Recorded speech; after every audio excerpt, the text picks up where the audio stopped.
ഈ പാകിസ്ഥാനുള്ളൊരു അവസാന മുന്നറിയിപ്പ് എന്ന് വേണമെങ്കിൽ നമുക്കിതിനെ കരുതിക്കൂടെ? തീർച്ചയായിട്ടും. കാര്യം പരമാവധി സഹിച്ചു, പരമാവധി ക്ഷമിച്ചു. ഈ അവസരത്തിൽ പോലും ഞാൻ ഒരിക്കൽ കൂടി വീണ്ടും കാര്യം അത് അത്ര കൃത്യമാണ്.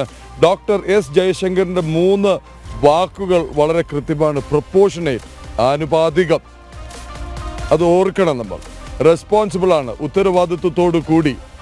ആഡിക്വേറ്റ്, ആവശ്യത്തിനുള്ള അവർ കാണിച്ച പണിക്ക് ആനുപാതികമായിട്ടുള്ള, എന്നാൽ സാധാരണ ജനങ്ങളെ പാകിസ്ഥാന്റെ ഔദ്യോഗിക സൈനിക കേന്ദ്രങ്ങളെ ഞാൻ വീണ്ടും എടുത്ത് പറയുകയാണ് ജിഷ്ണു, ഔദ്യോഗിക സൈനിക ക്യാമ്പുകളെയോ സൈനിക കേന്ദ്രങ്ങളെയോ ലക്ഷ്യമിട്ടില്ല. അവരുടെ ഒരു തരത്തിലുള്ള സിവിൽ ഇൻഫ്രാസ്ട്രക്ചറിനെ ലക്ഷ്യം വെച്ചില്ല. ഈ പഹൽഗാമിൽ നടന്ന പട്ടപ്പകൽ നടന്ന കുരുതി, ഹിന്ദുക്കളുടെ കുരുതി, കുടുംബത്തിൻ്റെ മുന്നേ വെച്ച്, മക്കളുടെ മുന്നേ വെച്ച്, ഭാര്യമാരുടെ മുന്നേ വെച്ച് നിറയൊഴിച്ച് കൊലപ്പെടുത്തി താലിബാൻ മാതൃകയിൽ, IS മാതൃകയിൽ നടത്തിയപ്പോൾ കാത്തിരുന്ന് എന്താണ് ചെയ്തത്? എവിടെ നിന്നാണോ ഇവർ വന്നത്? ഏത് രാജ്യമാണ് ഇവർക്ക് പിന്തുണ നൽകിയത്? ഏത് രാജ്യമാണ് ഇവർക്ക് ഈ ടെറർ നഴ്സറി സ്ഥാപിച്ചു കൊടുത്തത്? ഏത് രാജ്യത്തിരുന്നാണ് ഇവർ ഇങ്ങനെ തഴച്ചു വളർന്ന് ഇവിടേക്ക് നുഴഞ്ഞു കയറിയത്? ഭീരുക്കളെ പോലെ നിരായുധരായവരുടെ മുന്നിൽ വന്ന് നിറതോക്ക് കാട്ടി നിറയൊഴിച്ച് 26 ജീവൻ അവിടെ പൊലിഞ്ഞപ്പോൾ, ഭാരതമെമ്പാടുമുള്ള സ്ത്രീകളുടെ നെറ്റിയിൽ നിന്ന് സിന്ദൂരം മാഞ്ഞപ്പോൾ, ഭാരതം മിണ്ടാതിരുന്നപ്പോൾ പല സ്ഥലത്തു നിന്ന് മുറവിളി ഉയർന്നു. എന്തുകൊണ്ട് തിരിച്ചടിക്കുന്നില്ല? ഇതാണോ മോദി സർക്കാർ എന്ന്? ഒരു ദിവസം ദേശവ്യാപകമായി മോക്ക് ഡ്രിൽ പ്രഖ്യാപിക്കുന്നു. നാളെ മോക്ക് ഡ്രിൽ എന്ന് പറഞ്ഞ് നാം കാത്തിരിക്കുന്നു. ഇന്ന് ചില റിഹേഴ്സൽ നടക്കുന്നു. അപ്പോൾ എന്താണ് നാം അടക്കം കരുതിയത്?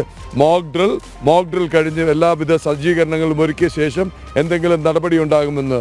മോക്ക് ഡ്രിലിനായി ദിനം വെളുത്തപ്പോൾ കഴിഞ്ഞിരുന്നു ആക്ഷൻ 25 മിനിറ്റിൽ. 1:05 മുതൽ 1:30 വരെ വളരെ കൃത്യമായി ഇവിടെയില്ല എന്ന് പാകിസ്ഥാൻ ആണയിട്ടിരുന്ന ടെറർ ഫാക്ടറികൾ 21-ൽ 9 എണ്ണം എണ്ണി ചുട്ടരിച്ചു. വളരെ കൃത്യമായി, വളരെ പ്രിസൈസായി ചുട്ടരിച്ചു.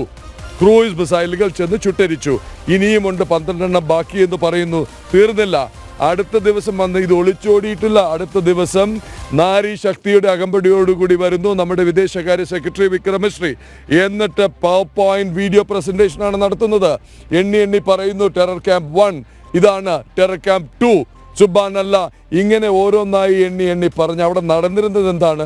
ഏത് തരത്തിലുള്ള ക്രിമിനൽ ആക്ടിവിറ്റി, ഭീകര പ്രവർത്തനമാണ് നടന്നിരുന്നത്? ഏത് തരത്തിലുള്ള പരിശീലനമാണ്, ഏത് തരത്തിലുള്ള ഇൻഡോക്ട്രിനേഷനാണ് അവിടെ നടന്നിരുന്നത്? എങ്ങനെയാണ് ഇവരെ ക്രിമിനൽ മനസ്സുള്ള ക്രൂരന്മാരായി വാർത്തെടുക്കുന്നതെന്നടക്കമുള്ള ഇവിടെ പരിശീലനം ലഭിച്ച കൊടുംഭീകരർ ഭാരതത്തിൻ്റെ നെഞ്ചത്ത് ബോംബും തോക്കും പ്രയോഗിച്ചവർ, അജ്മൽ കസബും ഡേവിഡ് കോൾമാൻ ഹെഡ്ലിയും അടക്കമുള്ളവർ, ഇവർക്കൊക്കെ പരിശീലനം ലഭിച്ച ഇടങ്ങൾ അവിടെയൊക്കെ തകർത്ത് തരിപ്പണമാക്കി മറുപടി നൽകി ഭാരതം പിൻവാങ്ങി. അതല്ലെങ്കിൽ ഇതാണ് മറുപടി എന്ന് പറഞ്ഞു. അപ്പോൾ അവിടെ കൊണ്ട് അവസാനിപ്പിക്കുന്നില്ല പാകിസ്ഥാൻ. മാനം പോയി, ഒറ്റപ്പെട്ടു, എല്ലാ തരത്തിലും അവർ എക്സ്പോസ്ഡായി. ടെറർ സ്റ്റേറ്റ്, റോഗ് സ്റ്റേറ്റ്, ഇങ്ങനെ എല്ലാ തലത്തിലും രാജ്യാന്തര സാമ്പത്തിക ഫോറങ്ങളിൽ പോലും സാമ്പത്തിക സഹായം കിട്ടാത്ത രീതിയിൽ ഇവരെ ടെറർ സ്റ്റേറ്റായി പ്രഖ്യാപിക്കണം, തെമ്മാടി രാഷ്ട്രമായി പ്രഖ്യാപിക്കണമെന്ന ആവശ്യം ഭാരതം ഉയർത്തിയപ്പോൾ അവർക്ക് മാത്രം കഴിയുന്ന രീതിയിൽ വീണ്ടും ഭീരുക്കളെ പോലെ രാത്രിയുടെ മറവിൽ വന്ന് സ്ത്രീകളും കുഞ്ഞുങ്ങളും ഉറങ്ങുന്ന സ്ഥലങ്ങളിലേക്ക് അവർ വീണ്ടും ആയുധം പ്രയോഗിക്കാൻ ശ്രമിക്കുന്നു. അതിന് ഭാരതം തിരിച്ചടി നൽകുന്നു. ഒരു തരത്തിലും ഇവർക്കൊന്നും ഒരു ഭീഷണിയും ഇല്ലാത്ത ഒഴിഞ്ഞ ജനവാസ കേന്ദ്രങ്ങളിൽ ആക്രമണം നടത്തുന്നു. എന്നിട്ടോ അവരുടെ ഒരു മോഹം അല്ലെങ്കിൽ അതിമോഹം നോക്കണം. ഡൽഹി ലക്ഷ്യമാക്കി മിസൈൽ വിടുന്നു. ആര്? പാകിസ്ഥാൻ. എവിടേക്ക്? ഭാരതത്തിലേക്ക്.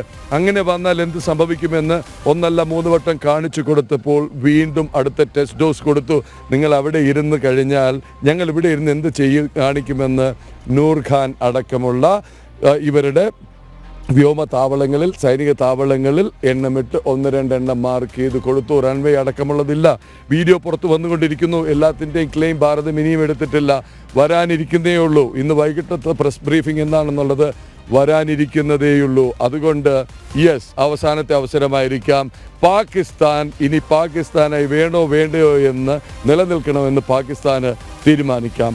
അതായത് ഇനിയൊരു പ്രകോപനം ഉണ്ടായാൽ ആ രാജ്യത്തിന്റെ സർവനാശത്തിലേക്ക് പോകുന്ന യുദ്ധത്തിലേക്ക് ഭാരതം കടക്കുമെന്ന വളരെ കൃത്യമായ മുന്നറിയിപ്പാണ് പ്രധാനമന്ത്രി നരേന്ദ്രമോദിയുടെയും പ്രതിരോധ മന്ത്രി രാജ്നാഥ് സിംഗിന്റെയും അധ്യക്ഷതയിൽ ചേർന്ന ഡൽഹിയിലെ നിർണായക യോഗത്തിൽ തീരുമാനിച്ചത്. മറ്റൊരു വാർത്തയോട് കൂടി വിശദാംശങ്ങൾ എടുക്കാനുള്ളത്, ഭാരതത്തിന്റെ തിരിച്ചടിക്കൊപ്പം തന്നെ കനത്ത ആഭ്യന്തര ലഹള പാകിസ്ഥാനെ വീർപ്പുമുട്ടിച്ചിരിക്കുകയാണ്. ബലൂചിസ്ഥാനിൽ ബലൂച്ച് വിമോചന പോരാളികൾ നിരവധി സിറ്റികൾ പിടിച്ചെടുത്തു. നേരത്തെ ക്വറ്റ ഉൾപ്പെടെയുള്ള സിറ്റികളുടെ നേതൃത്വം പിടിച്ചെടുക്കുകയും അവിടെ പാക് പതാകകൾ കീറിയെറിഞ്ഞുകൊണ്ട് പോലീസിന് ഓടിക്കുന്ന ദൃശ്യങ്ങൾ ഉൾപ്പെടെ പുറത്തു വന്നിരുന്നു. ഇന്റർനാഷണൽ ഡെസ്കിൽ നിന്ന് ഐസൺ ജോസ് അതിന്റെ വിശദാംശങ്ങളുമായി ചേരുന്നുണ്ട്.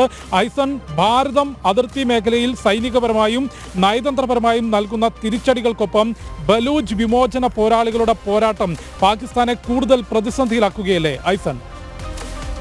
തീർച്ചയായും ജിഷ്ണു, പ്രതിസന്ധിയിലാക്കുകയല്ല, പാകിസ്ഥാനെ വല്ലാത്തൊരു തീർത്തും പ്രതികരിക്കാനാവാത്തൊരവസ്ഥയിലേക്ക് ബലൂചിസ്ഥാൻ ലിബറേഷൻ ആർമി കൊണ്ടെത്തിച്ചു എന്നതാണ് മനസ്സിലാക്കേണ്ടത്. ഇന്നലെ തന്നെ ബലൂചിസ്ഥാൻ ആർമിയുടെ ശക്തമായ ഒരു ആക്രമണം ഉണ്ടായതോടെ, ബലൂച്ച് ആർമിയുടെ ആക്രമണം ഉണ്ടായതോടുകൂടി സൈന്യം അവിടെ നിന്ന് പിന്മാറി, ക്വറ്റയിൽ നിന്നും പിന്മാറി എന്നാണ് വാർത്തകൾ പുറത്തു വന്നത്. സ്വാഭാവികമായും സൈന്യം ബലൂജിന് വിട്ടുകൊടുത്തിട്ടാണ് ആ പ്രദേശത്ത് നിന്നും പിന്മാറുന്നത്. അതുപോലെ തന്നെ 39ഓളം ആക്രമണങ്ങൾ ബലൂജ് ഒരേ സമയം നടത്തുന്നു.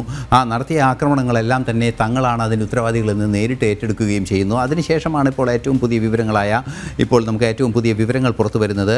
അത് ഒരു സിറ്റി തന്നെ, അതായത് മെങ്കച്ചാർ സിറ്റി എന്ന് പറയുന്ന സിറ്റി തന്നെ പിടിച്ചെടുത്തിരിക്കുന്നു. സിറ്റി ഉൾപ്പെടുന്ന നഗരത്തിൻ്റെയും നിയന്ത്രണം, അല്ലെങ്കിൽ ആ ജില്ലയുടെയും നിയന്ത്രണത്തിലേക്ക് കാര്യങ്ങൾ കൊണ്ടുപോകുകയാണ് ഇപ്പോൾ എന്നാണ് മനസ്സിലാക്കാൻ സാധിക്കുന്നത്.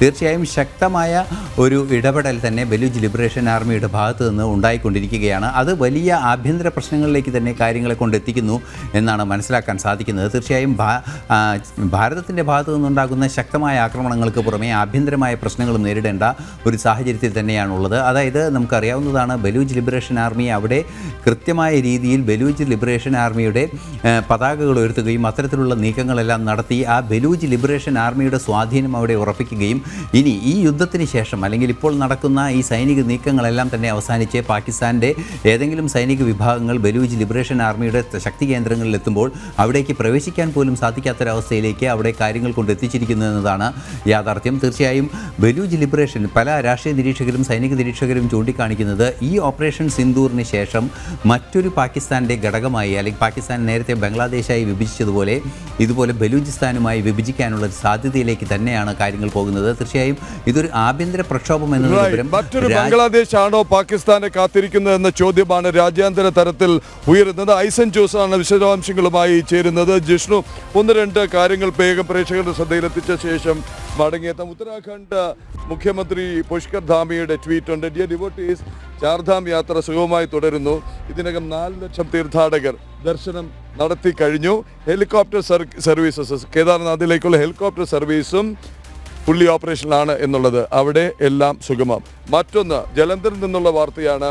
ഒരു വീഡിയോ വന്നിരുന്നു, ഡ്രോൺ അറ്റാക്ക് ജലന്ധറിൽ ഉണ്ടായി. ഇത് ബസ്തി ഡാനിഷ് മണ്ടായിൽ. അവിടെ നിന്ന് കമ്മീഷണർ ഓഫ് പോലീസ് ജലന്ധർ പറയുന്നു ഇത് ഫേക്കാണ്, വ്യാജ വാർത്തയാണ്, അവിടെ ചവിട്ടുകുനയ്ക്ക് തീപിടിച്ചാണ്. അപ്പോൾ നമ്മൾ നേരത്തെ പറഞ്ഞതുപോലെ തന്നെ സുരക്ഷിതമാണ്. അതെ, വ്യാജ വാർത്തകൾ പിന്നാലെ പോകാതിരിക്കുക, വീഡിയോ ഗെയിമുകൾ വാർത്തയായി പ്രചരിപ്പിക്കാതിരിക്കുക. ഭാരതം എവിടെയെങ്കിലും കത്തിച്ചാൽ, ചുട്ടരിച്ചാൽ, ചാരമാക്കിയാൽ അന്തസ്സോടെ നെഞ്ചു വിരിച്ചതെന്ന് പറയേണ്ട രീതിയിൽ കൃത്യമായി പറയും, അല്ലേ? വളരെ കൃത്യമായി സ്ഥിരീകരിക്കുന്ന റിപ്പോർട്ടുകൾ, ഒപ്പം ഗ്രൗണ്ട് റിപ്പോർട്ടുകൾ വരും മണിക്കൂറുകളിലും നമുക്ക് പട്ടാൻകോട്ടിൽ നിന്ന് നൽകാൻ സാധിക്കും. ഒപ്പം പ്രദീപ് പിള്ള ചൂണ്ടിക്കാട്ടിയതുപോലെ ഈ വിഷയവുമായി ബന്ധപ്പെട്ട നിരവധി വ്യാജ വാർത്തകൾ സമൂഹ മാധ്യമങ്ങളിലും അല്ലാതെയും പ്രചരിപ്പിക്കുന്നു. അതിനപ്പുറത്തേക്ക് ഗ്രൗണ്ട് സീറോയിൽ നിന്നുള്ള റിപ്പോർട്ടുകൾ നമുക്ക് വരും മണിക്കൂറുകളിലും പ്രേക്ഷകരിലേക്ക് എത്തിക്കാൻ സാധിക്കും. ജമ്മു സെക്ടറിൽ നിന്നും ഒപ്പം ശ്രീനഗർ സെക്ടറിൽ നിന്നുമുള്ള വാർത്തകൾ കൂടെ എത്തുന്നുണ്ട്. കൂടാതെ സൂചിപ്പിച്ചതുപോലെ അതിശക്തമായിട്ടുള്ള പ്രകോപനം പാകിസ്ഥാന്റെ ഭാഗത്തു നിന്നുണ്ടാകുമ്പോൾ അതിനെ കൃത്യമായി പ്രതിരോധിക്കാൻ ഭാരതത്തിന് സാധിക്കുന്നു എന്നുള്ളതിന്റെ സംരക്ഷണതയിലാണ് ഭാരതത്തിലെ ജനങ്ങൾ. പട്ടാൻകോട്ടിൽ രാവിലെ 10:15 ഡ്രോൺ ആക്രമണം ഉണ്ടായെങ്കിൽ അതിന്റെ താഴെ സാധാരണക്കാരായ ആളുകൾ ആകാശത്ത് പടക്കം പൊട്ടുന്നത് നോക്കിക്കാണുന്നത് പോലെ പോവുകയാണ്. കാരണം ആ ജനതയ്ക്കും അതിന് താഴെ നിന്ന ഞങ്ങളെപ്പോലുള്ള മാധ്യമ പ്രവർത്തകർക്കും ഉറപ്പുണ്ട്, പാകിസ്ഥാന്റെ ഏത് പ്രകോപനവും തച്ചു തകർക്കാനുള്ള പ്രതിരോധ ശേഷി ഭാരതത്തിനുണ്ട് എന്നുള്ളത്.